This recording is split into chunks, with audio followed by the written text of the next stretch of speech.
I was recently scrolling through Twitter and stumbled across a rather peculiar looking helicopter. One that I hadn't seen before. Two bulbous pods and an overall unappealing shape make for an ugly helicopter. But the addition of nose art is why I was so interested in finding out what this helicopter was. A quick reverse image search revealed that it was a Sikorsky CH-37 Mojave, a helicopter that had a rather short but storied lifespan. To start, I will give a brief history as to why assault helicopters came about in the first place. During World War II, airborne troops and gliders made mass assaults with thousands of troops possible at long ranges. Whilst this was a huge leap forward in terms of military strategy, it was a huge liability. As we saw in D-Day, airborne drops were often inaccurate, and glider and parachute drops were a one-way trip. Once your boots hit the ground, you were on your own until the rest of the military showed up to support you. Helicopters were seen as a massive technological leap forward. Not only could you drop troops with greater accuracy, you could pick up wounded soldiers, or as we saw in Vietnam, evacuate entire battalions of troops. The US Marines were the first to realize the potential of helicopters.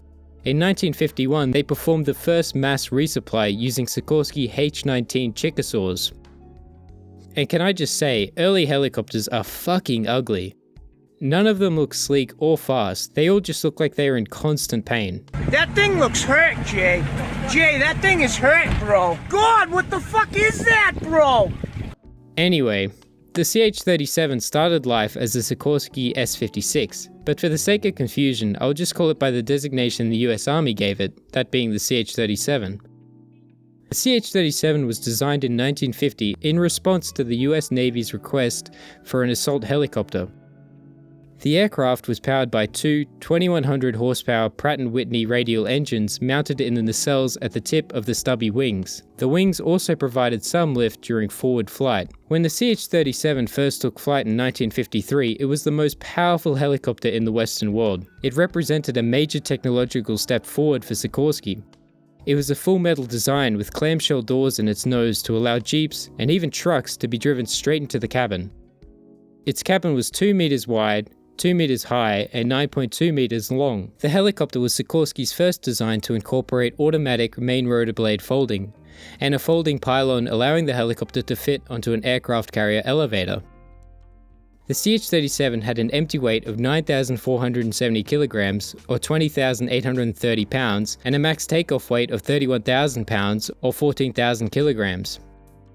In terms of performance, it was capable of reaching a speed of 130 miles per hour or 209 kilometers an hour, but it had a cruise speed of 115 miles per hour or 185 kilometers an hour. It had a range of 145 miles or 233 kilometers and a service ceiling of 8,700 feet or 2,650 meters. The US Marines ordered 180 CH-37s, but only 60 were delivered. 2 Marine helicopter squadrons were eventually formed, but there was only one occasion where the CH-37 was deployed at squadron strength on ships. The Marines did test a variant of the CH-37 with a large radome under the nose to spot low-flying aircraft. However, this program was deemed unsuccessful. What they did succeed in was making an already ugly helicopter even worse. Interestingly, Sikorsky had considered a proposal for a compound variant of the type that had stub wings and pusher propellers, and even offered the Navy a turbine-powered version. The Navy instead chose the basic version. In 1954, the US Army tested the CH-37, and upon completion of the test, immediately ordered 9 of the type, which eventually grew to 94. The Army reported the CH-37 was reliable and easy to maintain. 90 of the helicopters were returned to Sikorsky to be upgraded to the CH-37B. This upgrade included moving the stabilizer to the top of the tail rotor pylon, adding larger oil tanks, and automatic stabilization equipment. Interestingly, the US Army fitted some CH-37s with recovery equipment to catch missile cones and data capsules during space experiments. The CH-37 would fly above the parachute and snag them with a recovery hook. They were actually very successful at this role.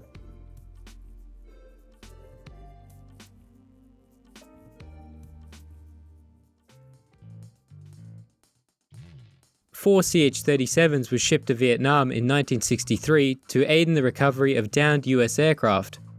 By the end of the year, they had recovered $7.5 million worth of equipment. Despite only losing one aircraft to enemy fire, the CH-37s were shipped back to America shortly afterwards. During the mid-60s, Army CH-37s were deployed to Korea to aid in evacuation duties during major floods, and for logistical support in mountainous areas. By the late 1960s, the CH-37s were withdrawn from the Army and transferred to the National Guard units, where they served till 1974 before going into storage.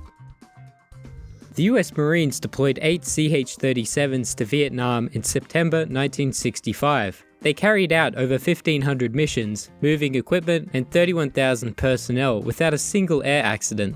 But the arrival of the CH-53 spelled the end of the CH-37. After 5,300 flight hours in Vietnam, the CH-37s were shipped back stateside and put back into storage. Interestingly, the aircraft that was supposed to replace the CH-37 was the XC-142A VTOL transport, but the Marines had concerns about its high downwash and decided it was unsuitable for shipboard operations, and decided to request their own helicopter. This request would ultimately turn into the CH-53, which is still in operation today. The CH-37 was simply too heavy. Radial engines are far and away heavier, bigger, and less powerful compared to turbine engines. Sikorsky did try to use the CH-37 for commercial operations, but due to its high operating cost and exorbitant fuel consumption, the market never materialized. However, in the early 1970s, Keystone purchased 45 CH-37s. They were used for a few years doing heavy lift work, primarily firefighting, crop fertilizing, and transporting wooden power line poles. Sadly, after a few years, Keystone shut down the program, mainly due to the CH-37's high operating costs, estimated to be $420 per hour. Keystone sold 6 CH-37s to a Filipino logging company, and the rest spent their final years rotting in the Arizona desert. A sad end to the world's first heavy-lift helicopter. The CH-37 did spawn a pretty cool prototype, that being the heavy-lift S-60. The landing gear being in outboard pods allowed the S-60 to straddle cargo. The development of the S-60 later led to the CH-54 Tahe and the civilian version, the S-64 Skycrane. Unfortunately, after 333 flight hours, the single S-60 prototype crashed. It is, however, being restored. In the future, I will be doing more videos about weird and wacky helicopters. In researching this project, I found quite a few, most of which are early designs. I will continue to do short little DCS music videos, as I genuinely enjoy making them and editing them. I hope you enjoyed this episode of Wacky Helicopters. Don't forget to like and subscribe, and I'll see you next time.